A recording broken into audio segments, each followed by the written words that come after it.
Konnichiwa सबैजनालाई नमस्कार। यो भन्दा अगाडि चाहिँ मैले हिरागाना लेखन सम्बन्धी 2 वटा पाठहरू अगाडि बनाइसकेको छु। एउटा सम्पूर्ण हिरागानाहरू 48 वटा हिरागाना लेखन कसरी लेख्ने भन्ने तरिका स्ट्रोक वाइज र अर्को चाहिँ तेन र मारु लागेपछि कस्तो अर्थ लाग्छ र कुन शब्दमा चाहिँ तेन र मारु लाग्छ भन्ने भिडियो बनाइसकेको छु।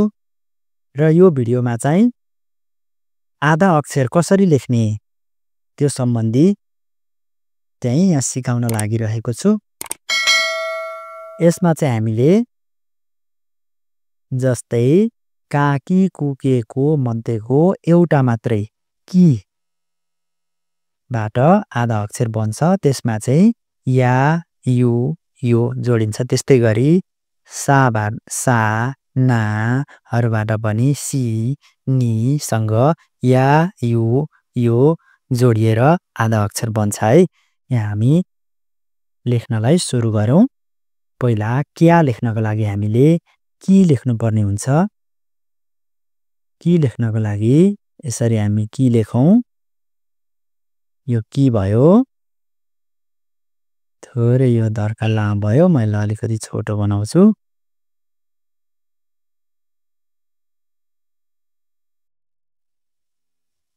यो चाहिँ कि भयो। अब क्या लेख्नको लागि यहाँ तलबाट यसरी तानेपछि यो क्या हुन्छ है। कि र या मिलेर क्या। तर कि चाहिँ ठुलो या चाहिँ सानो क्या भयो यो। अब क्यु लेख्नको लागि पहिला कि लेख्ने। यो कि भयो। अब क्यु चाहिँ यहाँ तलबाट यो यसरी यो कि र यो लेखेपछि क्यु भयो। क्यु भयो है। अब क्यु लेख्नको लागि पहिला कि लेख्ने। कि भयो। अब यो लेख्नु पर्यो। यो चाहिँ तलबाट सानो क्यो भयो है। यो क्यो भयो।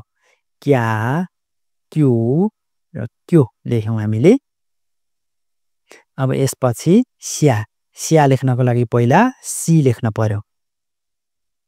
यसरी हामी सी लेख्छौँ र स्या अब यहाँ या यसरी तलबाट या लेखेपछि यो स्या भयो है। स्या। अब स्यु लेख्नको लागि पहिला सी लेख्न पर्यो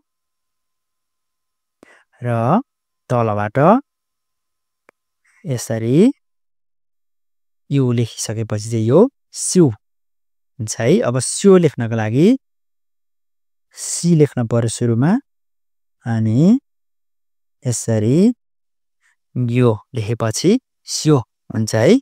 स्या सु स्यो लेख्यौँ। अब च्या जु जो लेख्छौँ है। अब च्या लेख्नको लागि पहिला ची लेख्न पर्यो। यो ची भयो। अब तलबाट यसरी या लेखेपछि यो ची र या मिलेर च्या। ची र या मिलेपछि च्या हुन्छ है त।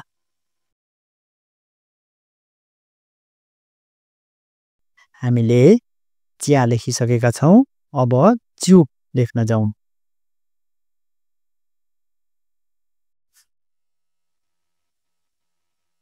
अब च्यु लेख्नको लागि पहिला ची लेख्नु पर्यो र तलबाट यु लेखेपछि यो चाहिँ च्यु हुन्छ है। ची र यु मिलेर च्यु। अब च्यो लेखौँ। ची लेख्यो अनि यो लेखेपछि च्यो हुन्छ है त। च्यो। च्या च्यु च्यो लेखिसक्यौँ। अब न्या लेखौँ है। न्या लेख्नको लागि पहिला नि लेख्न पर्यो। यो नि भयो र अलि ठुलो भयो। म यसलाई सानो बनाउँछु।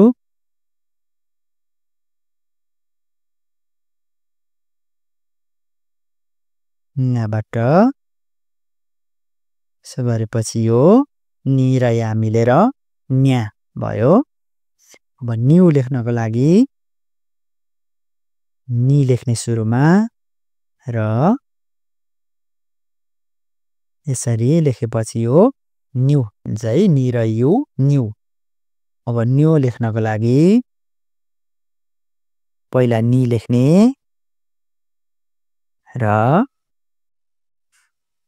यो लेखेपछि न्यो भयो। न्या न्यु र न्यो पनि लेखिसकेका छौँ। अब यामा लेख्नु पर्यो है। हामीले यो यहाँ चाहिँ हिबाट लेखिन्छ। पहिला हि लेखौँ। यो हि भयो र या।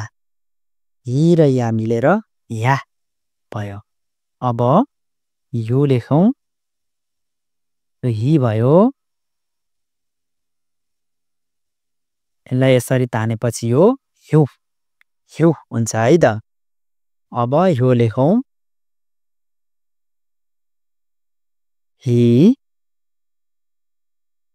यो यो हामीले या ह्यु ह्यो पनि लेखिसक्यौँ।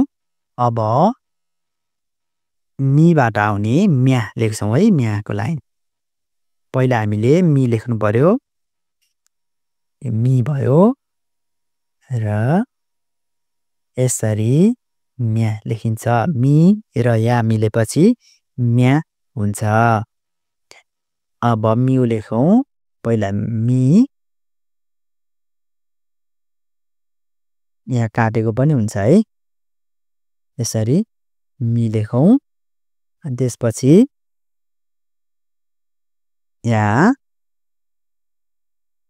अब यु लेखिसकेपछि यो म्यु म्यु भयो है त। यो म्यु।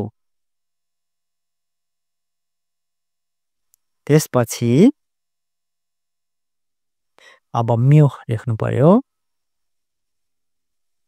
मि र यो मिलेपछि म्यो हुन्छ है। त्यसै गरी अब र्या र्या र्या लेख्नको लागि पहिला रि लेख्नु पर्यो। अनि या लेखेपछि यो र्या हुन्छ है। र्या। अब रिउ लेख्नको लागि पहिला रि नै लेख्नु पर्यो र यु लेखेपछि रिउ हुन्छ है। अब रिउ लेख्नको लागि सुरुमा रि लेख्नु पर्यो। अनि यो लेखेपछि रियो भयो। हामीले र्या रिउ रियो पनि लेखिसकेका छौँ। अब ग्यामा जान्छौँ है। अघि हामीले क्या लेख्यौँ। अब त्यही क्यालाई चाहिँ त्यो क्याको किलाई तेन लगाएपछि चाहिँ ग्या बन्छ है त। पहिला कि लेख्नु पर्यो।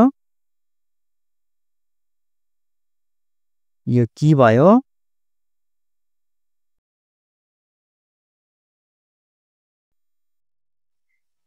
यो किलाई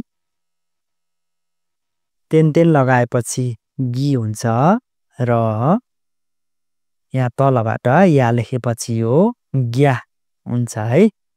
अब ग्यु लेख्नको लागि पहिला गि लेख्नु पर्यो। यो गि भयो। यो यसरी यु लेखेपछि ग्यु हुन्छ।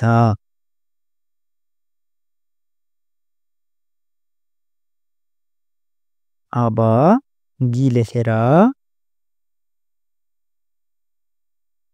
यो लेखेपछि ग्यो हुन्छ। हामीले तेन लगाएर ग्या ग्यु ग्यो पनि लेखिसकेका छौँ। त्यसै गरी अब यो ज्या ज्यु ज्यो लेख्छौँ। एउटा चाहिँ सीबाट ज्या बन्छ भने अर्को चाहिँ चीबाट बन्छ है।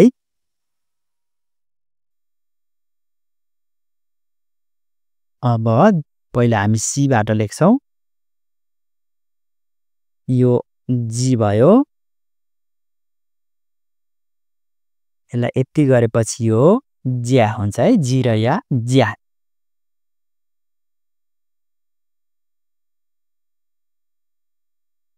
अब यो जु जु भयो, जी र यो जु। अब ज्यो लेख्नलाई पहिला जी लेखौँ, त्यसपछि यो लेखेपछि ज्यो भयो, ज्या जु ज्यो लेखौँ है हामीले। अब ब्या र प्या छ, यो चाहिँ हिबाट बन्छ। यसमा चाहिँ तेन लागेर तेन हिमा तेन लाग्दाखेरि र या जोडिएपछि ह्या हुन्छ भने हिमा नै मारु लागेपछि त्यो पी हुन्छ र या जोडिएपछि प्या हुन्छ है। हामी लेख्न सिकौँ। पहिला हि लेखौँ, हि भयो, यसलाई तेन लागेपछि बी हुन्छ र या लेखेपछि यो ब्या हुन्छ।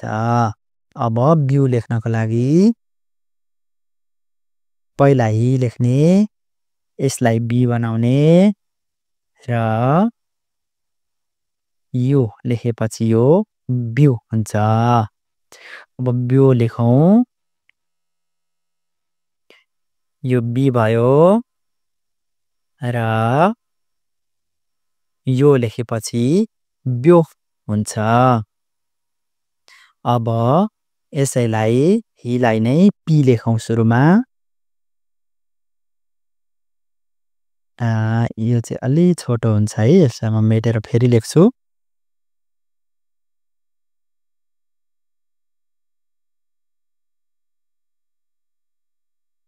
अगाडिको चुच्चो थोरै छोटो हुन्छ अनि यसरी लेखेपछि यो हि भयो, यसलाई मारु लगाएर पी बनाऊ र या लगाएपछि यो प्या हुन्छ, पी र या प्या हुन्छ है। अब पिउ लेख्नको लागि पहिला पी लेखौँ, हि भयो, यसलाई पी बनाऊ र यो लेखेपछि यो पिउ हुन्छ। अब प्यो लेख्नको लागि पहिला हि लेखौँ, त्यसलाई पी बनाउने मारु लगाएर अनि यसरी योसँग जोडेपछि चाहिँ प्यो हुन्छ। हामीले प्या प्यो प्यो लगाएर बनाइसक्यौँ। हवस् त साथीहरू, तपाईहरूले यो तीनवटै पाठको चाहिँ भिडियो हेर्नुभयो भने तपाईहरूले हिरागाना, आधा अक्षर लेख्ने र तेन मारु लगाएर कसरी लेखिन्छ त्यो सबै जान्नुहुने नै छ। जापानिज भाषामा चाहिँ हिरागानाको आधा अक्षर तेन सम्बन्धी यति नै रहेको छ। यति तपाईहरूले जान्नुभयो भनेदेखि हिरागानाबाट लेखिएका अक्षरहरू राम्रोसँग पढ्न सक्नुहुनेछ। हवस् त, भिडियोलाई लाइक, कमेन्ट र सब्स्क्राइब गर्न चाहिँ नबिर्सिनुहोला। अर्को पाठमा म फेरि आउनेछु अन्य यस्तै जानकारीमूलक, ज्ञानमूलक भिडियोहरू लिएर आउने नै छु।